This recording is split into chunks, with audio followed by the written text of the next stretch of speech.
Video शुरू करने से पहले आपको बता दें कि यदि अभी तक आपने हमारे चैनल को सब्सक्राइब नहीं किया है तो अभी कर लें और साथ में नोटिफिकेशन घंटी को भी दबाएं ताकि हमारी वीडियो सबसे पहले आप तक पहुंच सके। बंधुओं, निज धर्म कहता है कि जीवन में कभी ये मत सोचा करो कि भाग्य ने तुम्हें कम दिया है, बल्कि ये सोचा करो कि भाग्य ने हमें काबिलियत से ज्यादा दिया है और इसीलिए उस परमात्मा का 3 बार धन्यवाद किया करो। बंधुओं, आदमी छोटे छोटे काम करके बड़े बड़े अहंकारों से भर जाता है। साधना किए बिना आदमी का अहंकार नहीं गिरता। जरा सोचो, थोड़ा सा पैसा आदमी कमा ले, अपने से ज्यादा समझदार वह किसी दूसरे को नहीं समझता। एक छोटा सा मकान क्या बना लिया, आदमी अकड़ में दूसरे के मकान को कुछ नहीं समझता। बंधुओं, एक तिजोरी क्या भर गई, आदमी की अकड़ कई गुना बढ़ जाती है। जब तुम परम धन की खोज में जाओगे तो ये जो अकड़ है यह फीकी हो जाएगी। जिस समय में हम जी रहे हैं इस युग का नाम कलयुग है और कलयुग का अर्थ है कि ऐसा समय जब अंत करीब आ रहा है, जिंदगी बूढ़ी हो गई है।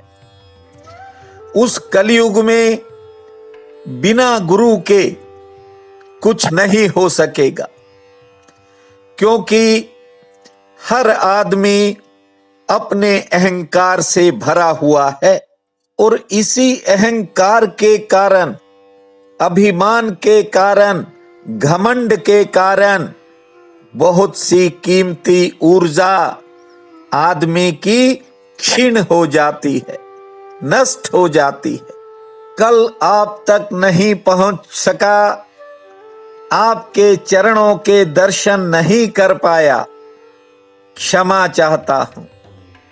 बंधुओं, आप ही की तरह मैं भी एक साधारण प्राणी हूं। मैंने इस जीवन में इतनी दिवालियां देखी हैं, शायद गिनती नहीं हो सकती, क्योंकि मैं तो बंधुओं अपने जीवन को हर दिन दिवाली की तरह जीता हूं। लेकिन ये जीवन है, कभी कभी कोई बात ऐसी हो जाती है जो कहने के लायक नहीं होती। कई बार कोई चोट ऐसी होती है जो सहने के लायक नहीं होती। कई बार कुछ ऐसा हो जाता है कि ये दुनिया जीने के लायक भी नहीं लगती। लेकिन बंधुओं, समय की एक खूबी होती है कि हर तरह का समय निकल ही जाता है।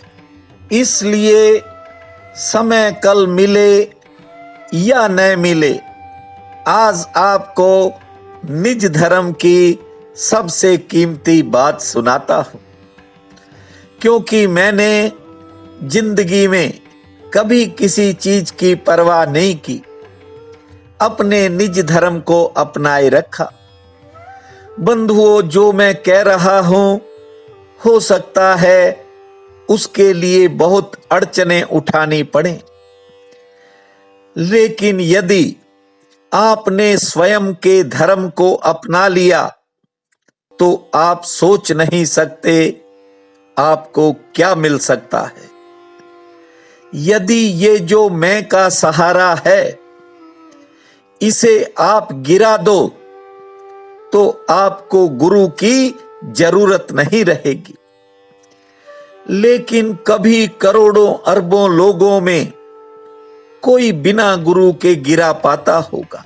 कभी कभी ऐसा हो भी जाता है कि कोई व्यक्ति अहंकार को बिना गुरु के गिरा देता है, पर उसके लिए बड़ी गहरी समझ की जरूरत होती है जो आम आदमी के पास नहीं होती। उसके लिए इतनी गहरी समझ चाहिए कि वह अहंकार को आंख के सामने खड़ा देख ले और सिर्फ देखने से ही अहंकार गिर जाए। उसके लिए वैसी आंख चाहिए जैसी महादेव के पास है, भोलेनाथ के पास है। कामदेव को देखा और कामदेव भस्म हो गए। बंधुओं, इतनी गहरी समझ चाहिए कि अहंकार को आंख के सामने खड़ा देख ले और देखने से ही अहंकार गिर जाए। इतनी अवेयरनेस, इतनी सजगता, इतना होश चाहिए।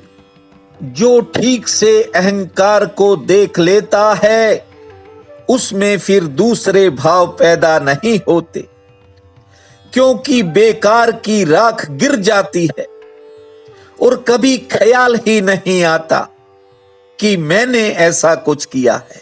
हालांकि ये कठिन है, क्योंकि आदमी जो भी करता है साथ साथ भीतर एक धुन बजती है, क्या मैंने किया है। भजन भी करता है तो भी ये धुन बजती है कि मैंने किया है। ध्यान करे, पूजा करे, कुछ करे, अंदर एक ही धुन बजती है कि मैंने किया है। उस एक को हम छोड़ दें, क्योंकि उस एक को बीच में लाने की कोई जरूरत नहीं है, वह पालेगा।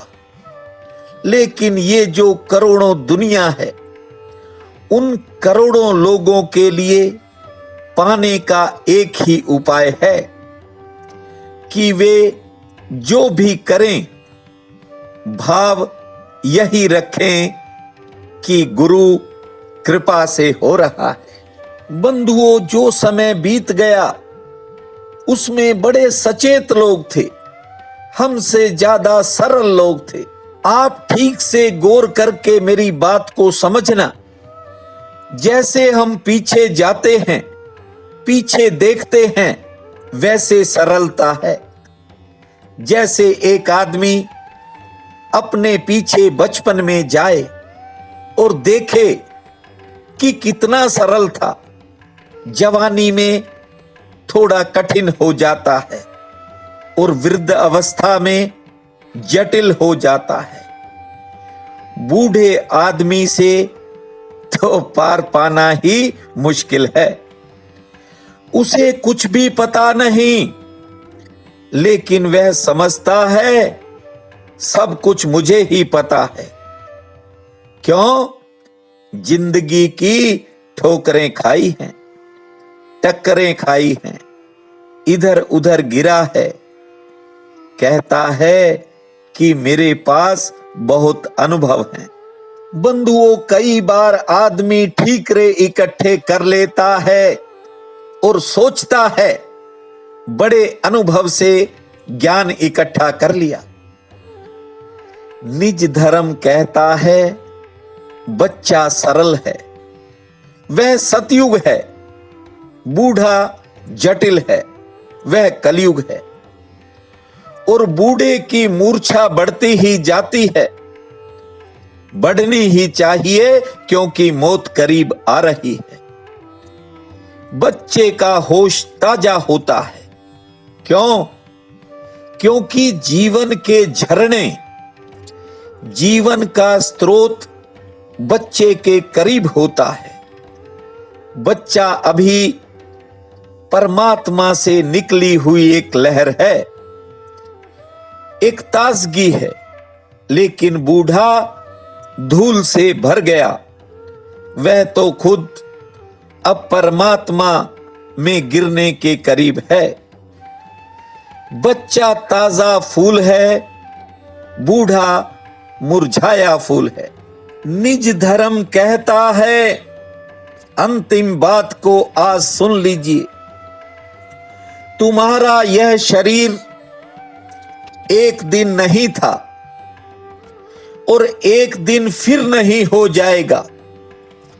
यह शरीर झूठा है, क्रोध आता है, एक क्षण पहले गुस्सा नहीं था, आया, घड़ी भर बाद चला गया। ये क्रोध सपना है, ये सच नहीं है। जो हमेशा होता है वह सच होता है। अगर तुम इस धारणा को गहरे में ले गए तो हो सकता है आपका भी जीवन बदल जाए। बंधुओं, सत्य और झूठ की यही परिभाषा है। झूठ वह है जो कभी नहीं था, अब है और कभी नहीं हो पाएगा। असत्य का अर्थ है दो छोरों पर जो नहीं है, बीच में है। सपना सुबह तुम उठे और सपना खो गया। ठीक से मेरी बात को समझे। जब आप रात को सोते हो तब सपना नहीं था। सुबह तुम कहते हो सपना झूठा था, सच नहीं। क्यों कहते हो? क्योंकि सपना सांझ को भी नहीं था और फिर सुबह भी नहीं था, इसलिए सपना झूठ था।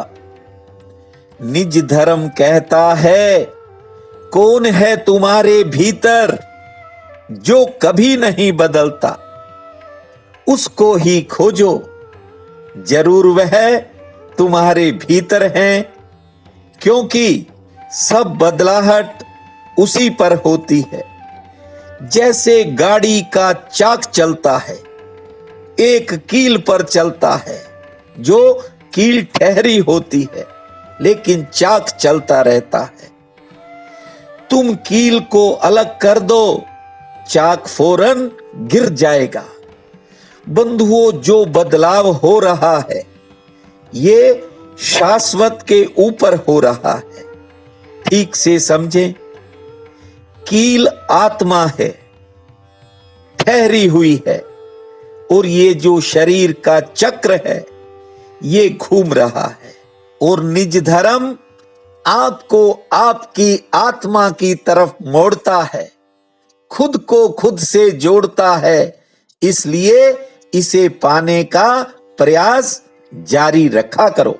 आज भाद्रपद शुक्ल पक्ष की दशमी है, बहुत बड़ा पुण्य काल रहेगा। उठते ही धरती मां को साष्टांग दंडवत प्रणाम करना, उन्हीं हाथों से सिर पर फेर करके फिर 10 बार उन्हीं हाथों से ताली बजाना, 10 बार लंबी श्वास लेना, मां भगवती को याद करके दिन के कामों की शुरुआत करना, तुलसी मैया और सूर्य नारायण भगवान को जल अर्पित करना, एक समय का भोजन आज पुण्य में लगाना, पक्षियों को बाजरा डालना, और शाम के समय मां भगवती के समक्ष बैठकर घी का एक दीपक जलाना।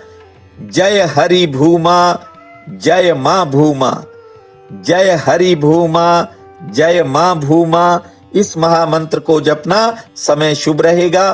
प्रिय बंधुओं व मातृदेवी शक्तियों, आज 28 अगस्त दिन शुक्रवार है। आप सबको मेरा नमस्कार है। आज का राशिफल इस प्रकार है। मेष, आज कुछ समय इधर उधर लगता दिखाई पड़ेगा, लेकिन आपका कुछ कामों में मन भी नहीं लगेगा। कार्य क्षेत्र के लिए दिन अच्छा है, यात्रा हो सकती है और किसी बिगड़े काम में सुधार का योग है। वृषभ, कोई जरूरी काम आगे बढ़ सकता है। कारोबारी सितारे ठीक हैं, लेन देन का कोई काम निपटेगा और परिवार में कोई जिम्मेवारी पूर्ण होने की तरफ बढ़ेगी।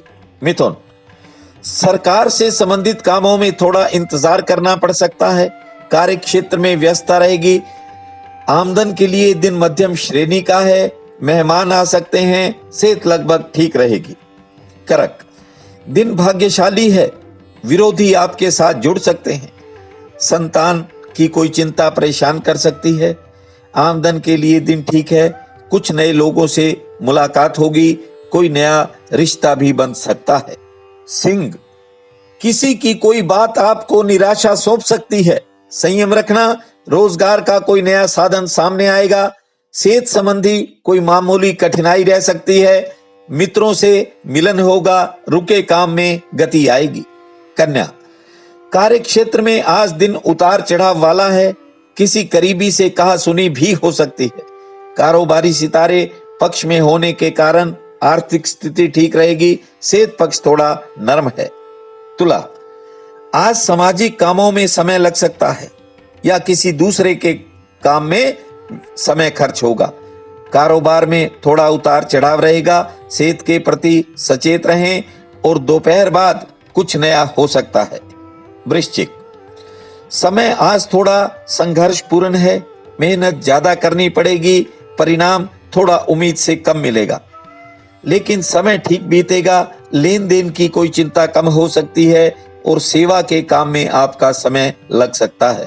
धनु, किसी के विशेष सहयोग से आज कानून से संबंधित काम सफलता की तरफ बढ़ सकता है। गृहस्थ में कुछ नए खर्च होंगे। थोड़ा बहुत तनाव भी रह सकता है। आमदन के लिए आज का दिन सामान्य है। मकर, आमदन के लिहाज से आज सितारे दिन भर पक्ष में रहेंगे, लेकिन कोई पारिवारिक उलझन मन को बेचैन कर सकती है। कोई अतिरिक्त फायदा मिलने का दिन है। दूसरों का काम भी आपके काम को प्रभावित करेगा। सचेत रहें। कुंभ, कार्य क्षेत्र में दौड़ धूप रहेगी ज्यादा। आमदन लगभग सामान्य होगी। किसी नए साधन से कोई फायदा हो सकता है। से ठीक रहेगी। सरकार से संबंधित कामों में सफलता का योग है। मीन, मन में तरह तरह के विचार उत्पन्न होंगे। भविष्य को लेकर कुछ चिंताएं बनेंगी, लेकिन नौकरी कारोबार से संबंधित काम आसानी से निपट जाएंगे। से ठीक रहेगी और मित्रों से मिलन होगा। आज का ये दिन आप सबके लिए अति शुभ फलदायी हो, यही मेरी प्रार्थना है। आपका बहुत बहुत धन्यवाद।